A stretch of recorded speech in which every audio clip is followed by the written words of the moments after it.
Hi lovely people, it's so nice to have you here. This little video is the second part of my mini-series for July, which is all based around the theme of self-care. Last week we talked a little bit about making a self-care plan. So when I recorded that video, school was coming to an end. It's now summer holidays here in Dubai. I know some teachers in Scotland are off on holiday now, and I know that there's other places in the world that are still have a couple of weeks to go. So I just decided that in preparation for summer I wanted to make a kind of self-care plan. So I had all the steps and wrote down all the ideas and things that I wanted to do over the summer, and I wrote down a list of things that I was going to leave behind in the academic year. So check that video out if you haven't already. So the first phase of my plan to have a summer of self-care, now that I had some space to breathe, that school is finished, I wanted to declutter my home. So many people did that during lockdown. I know loads of my friends got rid of loads of stuff, but I didn't. I ended up during lockdown, I painted kitchen cupboards, spray painted some of them, which was a bit of a disaster, but kept me busy for a while. And I never really cleaned out too much because I've only lived in this apartment for a year and a half. So when I moved from the previous apartment down the other end of the marina, I thought that everything looked pretty clear and kind of tidy, but in preparation for this summertime I wanted to just have a look and declutter everything to get ready for the next steps. So my thinking behind it was, I feel the same when I'm at work. Whenever my environment is clear and it's like a nice energy around it and a nice space to be, then I feel so much more productive. So also because I am travelling for the summer and I have people that come and live in my house to look after the cat while I'm away, I wanted the place to be nice for them coming as well, because they're doing me a huge favour and I want them to feel like they're having a holiday here in this apartment as well. So here's how I made the plan for decluttering. So like me, I'm sure you've accumulated loads of bits and pieces wherever you are, if you've got your own place or share with a family. Quite often the corners are filled in the house with lots and bits pieces that you accumulate over time. So the first thing I did was, to keep me on the pathway and make sure that I didn't get so distracted, was actually write a list of what I wanted to declutter.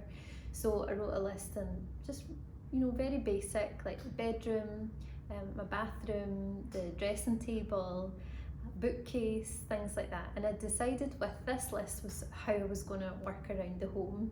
Now that might not work for you, you don't have to follow the list rigidly obviously, but I started in one place and kind of planned to work clockwise, because often if I don't have a structure like that in place, then I'll end up a bit scattered and I get distracted. So writing the list kind of worked for me.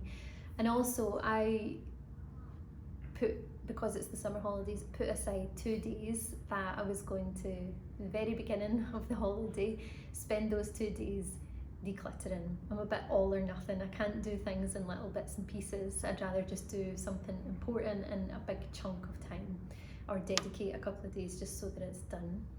So I chose the starting point, which was my dressing table, which is in my bedroom, and then I planned to kind of work around clockwise. So I started with my dresser, which I thought was relatively empty, but it wasn't. It was like so many things in there that I just didn't use, so I had to be quite ruthless. The biggest job for me was probably the wardrobes. I've lived in Dubai for 11 years. I've still got clothes in there that I moved here with. It's like half of them don't fit me anymore. They've been moved to the second bedroom in the wardrobe where I can't see them. But I still do have some things in there that have been with me for 11 years. So I'm like, right, it's time to really, a bit like Marie Kondo. I don't know if you've seen her show on Netflix, it's amazing. But I did have to kind of look at some of the clothes, and although I think some of them are beautiful and they do spark joy, if they don't fit, they've moved into the second bedroom, because I'm not ready to let go of some of those gorgeous dresses that I've got lovely memories attached, and I'm hopeful that one day I might get back in them again. But they definitely spark joy in me, so I didn't need to get rid of them. There was plenty of other things that I had to get rid of. So if you haven't done your wardrobe yet, it is a good idea, I think, to start with the biggest job first, because you feel a real sense of achievement once it's done. Then I moved on to my store cupboard, which looks like suitcases have been breeding in there, so organising all those. but the next thing on the list I think was the kitchen, but I left that to last as well, just because I thought it actually looks messier than what it is. So I left that to last and moved to the living room. Went around all the chests of the TV unit. There's things in there, wrapping paper, gift bags, little gifts, things that I just don't need to have anymore, and they'll be better off placed with someone else who'll get more use out of them. Or also there was lots of bits of paper in there that I didn't need anymore, so that was a nice thing to sit and look through some memories as well. I found some photographs, so now I've put all my photographs in one place. Bookcase, drawers, and I was quite ruthless with everything. Like I said before, you know, there's just bits and pieces of things that I didn't need anymore. Another thing that kind of spurred me on is, if you're going to declutter, know where you're going to donate the things to. I have a place that I've already knew before I started that I was going to donate lots of clothes and shoes and things still had labels on, things in really good condition. Got a big pile of books. I know a second-hand bookshop here that I can donate them to, and they can go there. So I know where everything's going. And as you can see here, I ended up with, I think it's 7 or 8 black bags full of things that are all in perfectly great condition, but just taking up space in my home that I'm not needing, and I don't need them anymore, and I need the space more than anything. So that was a useful thing to do, was to know where it's going, and I know when it's going as well, so it won't be sitting in the hallway for too long. So already I feel a much lighter energy around my home.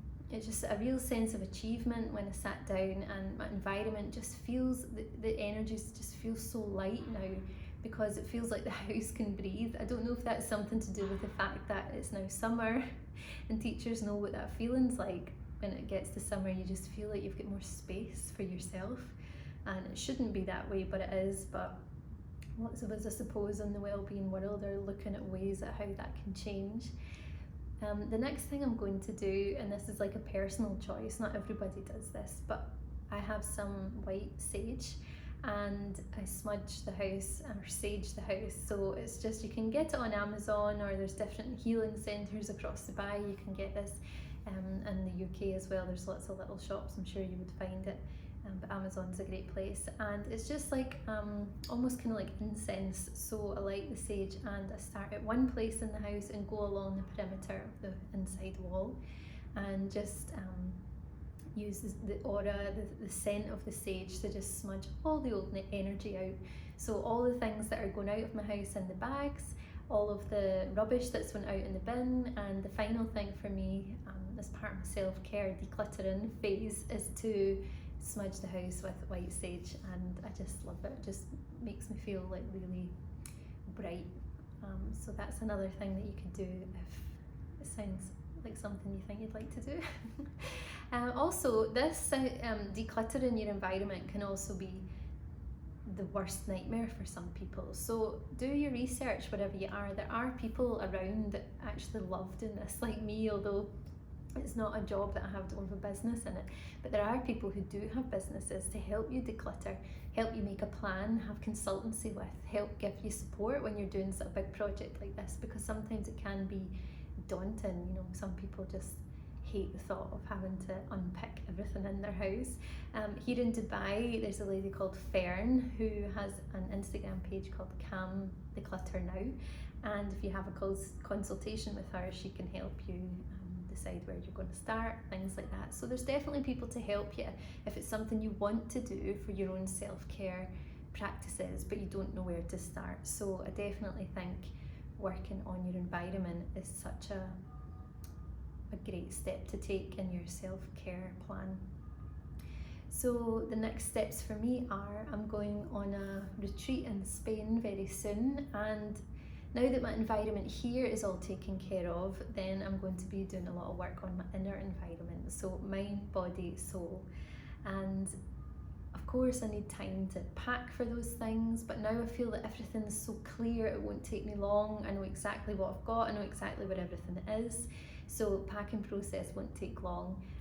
because there is a bit of kind of anxiety and worry around travel just now, you know, so even having your things all in order can clear the space for you to focus your attention on other things.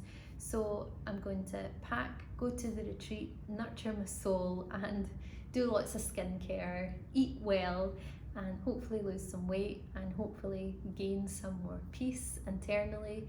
And then the next video in this little mini series will probably be about one of the positive psychology interventions that I'm going to choose. Like I said before in the previous video, like self-care and everything, there's so many lovely things you can do. Skincare, you know, external things, momentary things that you can do to make you feel better, but also self-care can also, it does consist of mental self-care practices. So for me, positive psychology interventions are always a way to go. So I haven't decided whether I'm going to look at gratitude or character strengths, loving kindness meditation. I'm just going to have a think about that, but I'll definitely inform you in the next video. So this is a short one. Thanks so much for watching, and I'd love to know if you're going to declutter any of your spaces. You don't need to do the whole place, but if you're just going to declutter something, let me know in the comments below. Also, if you haven't already, please subscribe to this channel, and I still laugh when I say that, but it'd be great if you could.